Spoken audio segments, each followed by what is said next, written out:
So it seems that Centurions are back in style. Packing their new armour of contempt, they've managed to make it into a top tournament list.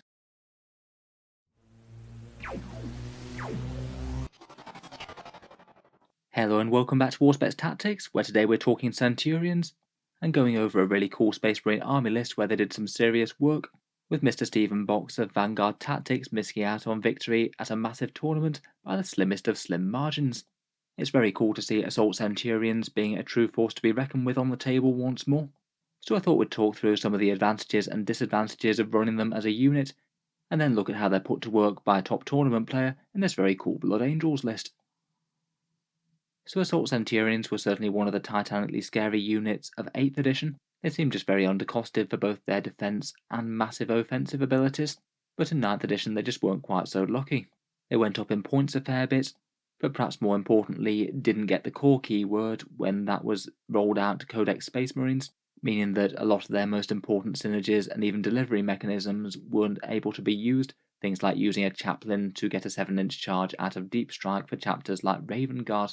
Despite this though, just with their raw stats alone, they're enormously good damage dealers up close, and like the Paragon Warsuits that we talked about the other day, are also perhaps one of the best beneficiaries of the Armour of Contempt buff, heavily mitigating one of their biggest problems before, which was that their durability was kind of weak for the cost, to be honest. Any anti-tank weapons with multi-damage and high AP would make fairly short work of them. Just as an example, for a typical squad for how easy it would be to kill them, typically if you took a unit of 3 Assault Centurions for 200 points, you'd normally need 13 or 14 hits with an overcharged plasma gun to wipe the unit. Now with Armour of Contempt, they'd be saving that AP-3 on 4s still. You'd need 18 shots to wipe the unit, so a 33% durability boost. It gets even more impressive if you can get them light cover as well, which usually isn't the hardest thing ever with their big bases. It means they can laugh off a lot of firepower, saving things like AP-2 shots on 2s. Damage-wise, they are kind of already sorted. If you take the Hurricane Bolters and Flamers, which have always been my favourite way of running them, within 12 inches for just 200 points, you average a pretty crazy 45 strength 4 hits, all with ignores cover from the Omnispecs, and perhaps AP-1 as well if they happen to be in Tactical Doctrine. No matter what you're firing at, you're going to stack a fair few saves with that. You average something like 7 or 8 wounds to a toughness 8 vehicle, let alone the damage that you do to hordes. The Overwatch is also monstrous as well, packing 2 flamers per guy. Then though you get onto the siege drills, which just chew through any elite infantry or vehicles pretty nicely. 13 attacks out of a unit of 3 of them, no manus to hit so they're still hitting on 3s, and striking with a massive strength 10 AP-4 and damage 3. Chews through heavy armor amazingly, even without any buffs. You're averaging something like 17 or 18 wounds to a toughness 8 vehicle with a 3+ save there. And they're going to be very good against elite infantry like Custodian Guard or Terminators, averaging 7 saves on a 3 wound infantry model, and all with AP-4, so it's likely forcing them onto their invuls. Their damage output's always been fine, I think, but it's not that they don't have their weaknesses. They move pretty slowly at only 5 inches, so if your opponent doesn't want to be within 12-inch range of them or in melee with them, they're at least fairly easy to avoid. Not being core really limits the amount of buffs and interaction that they have, though sometimes it's not the worst thing ever to have a unit that you just don't really need to support too much. And even with Armour of Contempt, they can still be pretty fragile to things like mortal wounds, and damage D3+3 guns, things like Eldar Lances with AP-4. With such massive damage that you can get in the unit now, and now pretty respectable defense, every buff that you can put on them is really quite nice. Within the Codex, the most obviously very nice combo with them are Apothecaries, which don't key off the core keyword. Apothecaries will still give them a 6+ feel no pain. Regenerating wounds on big tanky models is no small deal either, and as normal, perhaps the most valuable thing of all is resurrecting slain models to the unit. That's regenerating 65 points per turn, and perhaps beyond that it can give you a massive amount of mobility as well. Their bases are really big, you can set up the model anywhere within 2 inches of the squad, and one regenerated model could mean that you lessen a charge range massively. As we'll see, they certainly seem to work in Blood Angels, but a lot of other chapters have good synergy. Raven Guard deep striking them has been a thing since 8th edition. Salamanders love the Flamers, plus their psychic powers for extra durability work quite well with them. Black Templars seem pretty good with Relic Bearers. Imperial Fists will reward the Bolters and they have extra ways of stacking saves, and White Scars can allow you to advance and charge, and potentially could just allow you to save some points on the Hurricane Bolters if they're not going to be shooting them a fair amount of the time. Otherwise, on Codex Stratagems, Steady Advance could well be worth it for 2 CP. This one's often not that worth it at 2 command points for bolters rapid firing out to 24 inches, but on Centurions with Hurricane bolters you're potentially giving yourself something like 18 to 30 extra shots, depending on whether you have 3 to 5 in the unit, and reaching out and touching some enemy infantry that thought they were safe could be very nice. And just in general, any of the incidental things that are scattered throughout the codexes, things like psychic powers, some stratagems and warlord traits, they'll also help these out quite a bit. All very good on paper, but let's move on to the actual tournament stomping list that Mr. Stephen Box used to take third at the Bay Area Open. I'm sure the majority of people watching will already know who Mr. Box is, but for those who don't, he's the guy who runs the Vanguard Tactics YouTube channel and coaching service, and is very well known for both being a top-notch tournament player and also being very respectful and polite to his opponents in-game. I'd be very surprised if he doesn't post an update talking through this list in a lot more detail than I can, so I'll leave a link to Vanguard Tactics down in the video description, so feel free to check that out if you're interested.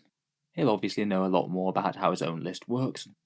In any case, while this list did place third in the end, it only missed out on beating the winner of the tournament by a single victory point, and potentially even that game might have been turned on its head, as at least a few people watching the stream noticed that a stratagem had been misplayed halfway through the game, which might have potentially flipped the outcome if it had been done differently. It all looked fully accidental to me though, and both players were really sporting to each other the entire game through, which is really nice to see in a top tier game of 40k.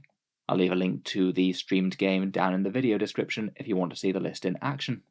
Getting into the actual choices, a lot of the list is at least fairly similar to the other successful Blood Angels list that we've been seeing over the last few weeks. I think Armour of Contempt really seems to have helped out the Sons of Sanguinius. Sanguinary Guard in particular getting a decent survivability boost from Armour of Contempt seems to have helped them out fairly well. Leading the list are a trio of buffing characters. There's Commander Dante, who's the Warlord. He gives his Chapter Master full rerolls to a unit and helps out the nearby Sanguinary Guard by making them +1 to hit, while also fighting quite well and doing a couple of helpful things like giving you a free command point and allowing him to do an epic deed once per game. His Warlord trait also helps those rerolls go a little bit further as well. 9 inch is a lot easier to keep big squads in if they are going assaulting the enemy. There's then a Sanguinary Priest with the jump pack. He's the Blood Angel's equivalent of a mobile apothecary. He'll be able to heal and give feel no pains to any of the nearby units, though if he does want to resurrect things like slain Centurions, it will cost an extra CP, as he hasn't got the Chief Apothecary Selfless Healer upgrade. Still seems pretty reasonable though. 1 command point for something like a Sanguinary Guard or an Assault Centurion is usually going to be quite a nice trade anyway. Instead of Selfless Healer, he instead takes Rites of War and Visage of Death.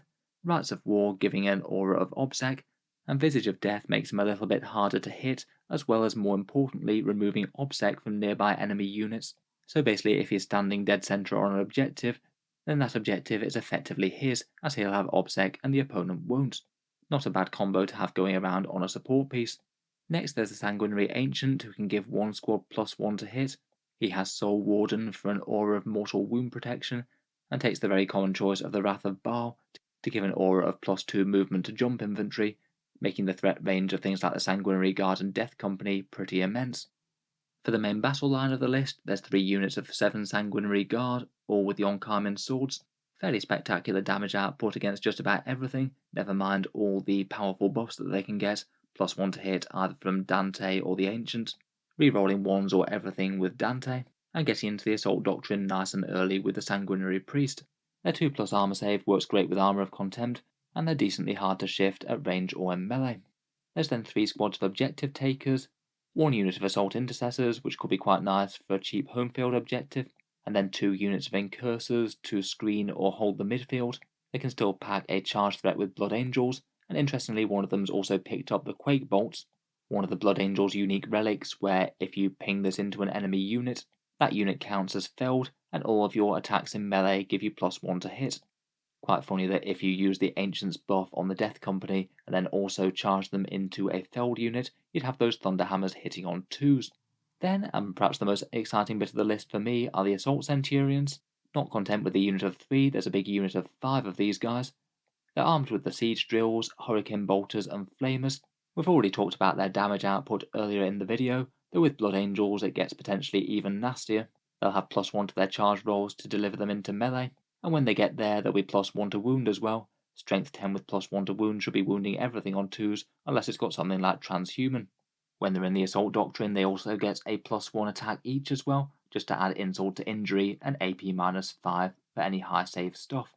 It seems the Centurions were played as a sort of mid-board threat, hiding out of line of sight if possible, or towing into light cover when they could, getting in a position where they can basically hoover things off midfield objectives, and just being an enormous, scary, close-range threat that your opponent really can't afford to put units next to unless they want to have them removed.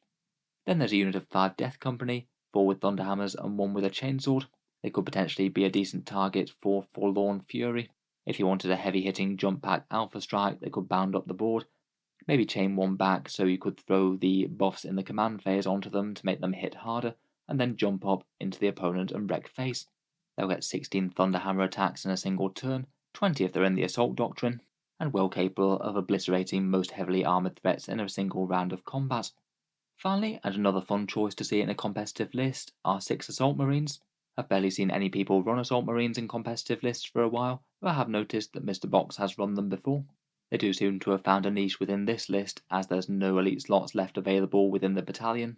Plus, they don't really need to have massive investment in their melee, as they seem to be more of an actions and objectives type unit. There's 6 of them there to allow them to do things like retrieve Nachman's data pretty easily. And with 6 of them and the Sergeant having a Lightning Claw, Blood Angels Assault Marines will still be very capable of bullying enemy infantry squads if they need to, and could even have a Melter Bomb waiting in the wings if they need to put the smack down on one heavy hitter.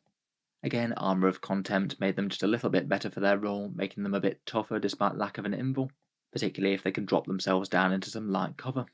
Overall, a really solid Blood Angels list, and really cool to see the Centurions and Assault Marines in play. A massive ton of hard-hitting assault forces to sweep their way across objectives. I believe at least in the stream game it was Stranglehold, Oaths of Moments, and Retrieve Nachman's data that were taken. I guess with the assault forces and all the melee, it's more than capable of dominating the middle of the board.